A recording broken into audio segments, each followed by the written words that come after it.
Imagine você vivendo relacionamentos saudáveis com maior aceitação entre vocês, sem brigas por esquecimento, comunicação ruim ou falta de organização. Você pode aprender tudo isso no Clube TDAH em Ação, a caixa de ferramentas para o TDAH. Confere no primeiro link da descrição. O adulto que começou a trabalhar, e aí ele entrou numa empresa e papapá, tá empolgado, ele deve contar ou não pro RH que tem TDAH? E se ele fala, ele tá abraçado por algum direito, alguma coisa assim? Essa pode até ficar mais pra você, mas polêmico. O que você acha? O adulto, ele deveria falar que tem TDAH? Aí eu vou pegar a sua fala anterior.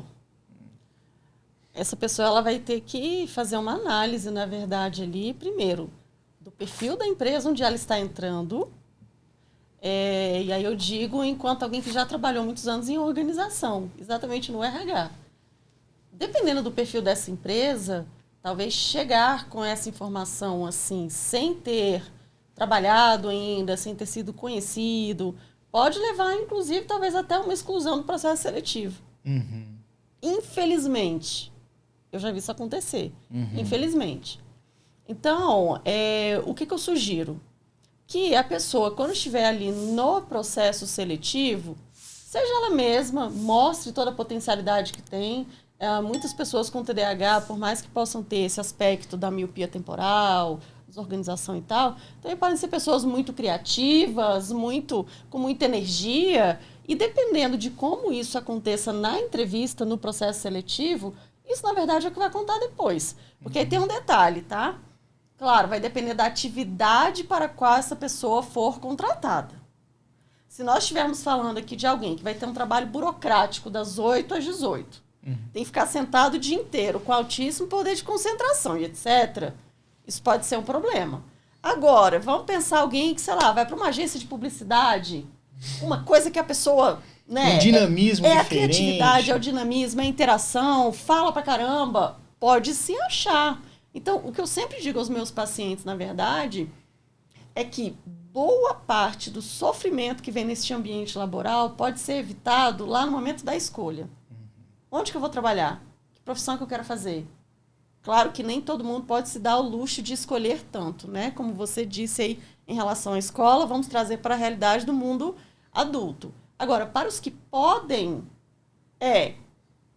tentar ver em si mesmo quais características eu tenho, onde que eu posso utilizá-las sem tanto julgamento, Só que aí é uma coisa muito maior. Aí vai entrar tem aquela diferença até tem a terapia, tem tudo que acontece. Para a pessoa chegar nesse nível de entendimento. Porque às vezes o jovem que está entrando ali, ele nem sabe exatamente, por exemplo, eu jamais daria certo com direito. Não que eu não goste da advocacia. O lance é leitura e texto. Eu não dou certo com isso. Como é que eu vou fazer? Aí eu odeio ler e escrever. Então você está no lugar errado. A pessoa precisa se conhecer. Se conhecer. Né? Então, o que eu penso é o seguinte. Na impossibilidade de se conhecer e de fazer o que gosta, que a gente sabe que a realidade do brasileiro, em muitos casos, é tipo assim, qual é a vaga que tem aqui? XYZ, é essa que preciso trazer dinheiro para casa. Então ela vai fazer. E aí, o que eu até gosto de falar é o seguinte, uma vez que você entrou ali na organização, na empresa, o que quer que seja, cara, tenta ao máximo, mais rápido possível, ficar em contato com aquilo que você gosta. Ou muda ali de setor, ou tudo bem, não tem como mudar de setor, mas já mexe com outro sistema, para tentar melhorar um pouco, ou você se encontrar naquela empresa. E depende muito do cargo também, né? Porque quando a gente pensa em cargos ali mais operacionais, ou mais de analista, algo assim, tem muita parte da execução. Quando se sobe o nível, você consegue delegar muitas atividades, que são atividades que costumam ser um problema para quem tem TDAH. Sim, isso acontece. E aí a pessoa se liberta. Só que aí tem essa escadinha. Até chegar lá, como que a pessoa vai lidar aqui? Né? Entendi. No melhor dos mundos, a pessoa fazendo terapia, entendendo suas habilidades, entendendo seus potenciais, entendendo os pontos de ajuste, utilizando estratégias para monitorar o TDAH, mas aí nem todo mundo tem acesso a isso. Verdade. E é um autoconhecimento que, por exemplo, eu mesmo, eu tenho certeza que quando eu tinha 22, 23 ali no comecinho, ou antes, eu não ia nunca ter o entendimento que eu tenho hoje. É muito fácil falar com 40 anos nas costas. Sim, né? Porque as estratégias para o TDAH, elas vão envolver uma série de coisas. Não é só terapia, não é só medicação. Isso eu falo todo dia para os pacientes.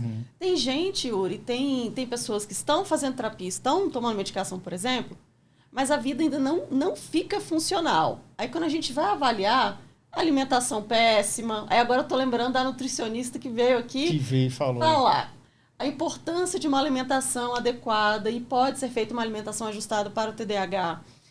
Sono completamente inadequado. A pessoa não faz atividade física nenhuma, não tem uma fonte para direcionar toda essa hiperatividade, todo esse estresse, toda essa raiva. Então, assim, se pensarmos para que a pessoa se torne um adulto funcional, tem que levar em consideração todos esses aspectos. Só que, infelizmente, no nosso país, de fato, o acesso a tudo isso se torna difícil. É verdade. Porque vai procurar saúde no SUS, não encontra profissional. Vai pelo plano de saúde, não tem lá limitação de sessões. Os que desejam procurar profissionais particulares nem sempre conseguem o reembolso. Porque alguns planos de saúde alegam o quê? Mas você não viu a nossa rede credenciada? Tem psicólogo, tem psiquiatra. Por que você está procurando outra pessoa? Ou seja, a pessoa não tem nem liberdade de escolha. Coitado, né? Você tá fadado mesmo a se lascar, né? Sim, os profissionais do plano recebem muito mal. Um psicólogo do plano de saúde, Yuri, recebe em torno de R$25. R$25. A gente não dá nem para comprar o lanche depois do negócio. R$25. Essa pessoa chega num burnout. Chega. Porque essa pessoa atende 10, 12 pessoas por dia, todo dia. E ainda assim, demora às vezes 3, 4 meses para receber. Para receber o negócio, é verdade, tem isso, tem um atraso, tem um delay, não? Tem, sabe? Então é um efeito dominó bastante complicado quando a gente pensa em tudo relacionado ao TDAH aqui no nosso país, sim. E doutor, o que você pensa sobre isso? O adulto que chegou ali e tal, ele fala ou não fala, alguma coisa protege, e caso a empresa ela pode demitir por ter TDAH. E a gente fala, Franca, que a gente está falando assim, a escola, o ensino, ele é uma questão do direito adquirido. Quando a gente lida da empresa, de uma companhia, o que quer que seja, ela vai visar o lucro, ou seja, ela vai querer o máximo possível, gastando o mínimo possível, né? Então ela sempre vai escolher os melhores funcionários, ela vai escolher e tudo mais. Agora, existem algumas situações onde, por exemplo, onde eu trabalhei no Banco do Brasil, eu não tive problema, eu na verdade não conheço ninguém que tenha sido demitido do Banco do Brasil, mas digamos que teve uma situação dessa. Como é que a pessoa pode se proteger ou não? E como é que ela pode saber assim, eu fui preterido porque eu tenho TDAH? Como é que é isso? Pois é, Yuri, é uma questão que na prática também é bem complicada, bem controversa, né? Como a Carol bem colocou. No mundo ideal, as pessoas deviam já, até no processo seletivo, dizer, não, eu tenho TDAH. Mas a verdade, a gente sabe que essa pessoa vai ser preterida por um outro candidato que não tenha, porque já se sabe que o TDAH tem algumas dificuldades, às vezes pode levar um tempo maior para executar uma atividade, pode desenvolver problema de relação interpessoal no ambiente de trabalho.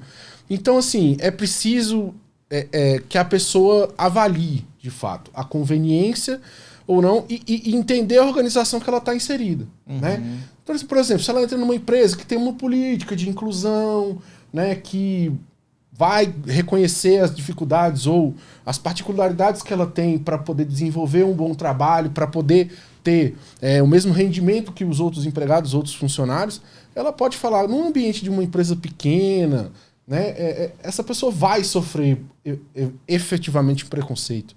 Né? Ela vai sofrer. E isso, o problema disso é fazer prova. Né? Porque a pessoa nunca vai te mandar embora falando, não, estou te mandando embora porque você tem TDAH. Isso não vai acontecer, né? Ele vai usar... A gente tem a dispensa imotivada no Brasil, né? Que permite que a pessoa seja despedida sem nenhuma justificativa. Né? Mas a gente sabe que existem os preconceitos, existem... Então, o que a pessoa precisa fazer é tentar se munir...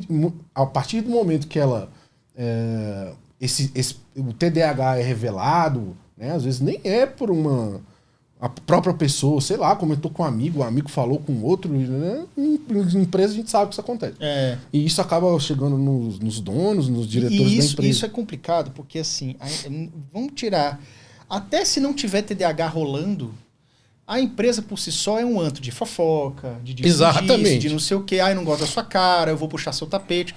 E aí o coitado, se ainda fala que tem TDAH, aí é mais um alvo na testa dele. Ele vai sofrer o preconceito dos colegas de trabalho e da chefia, né?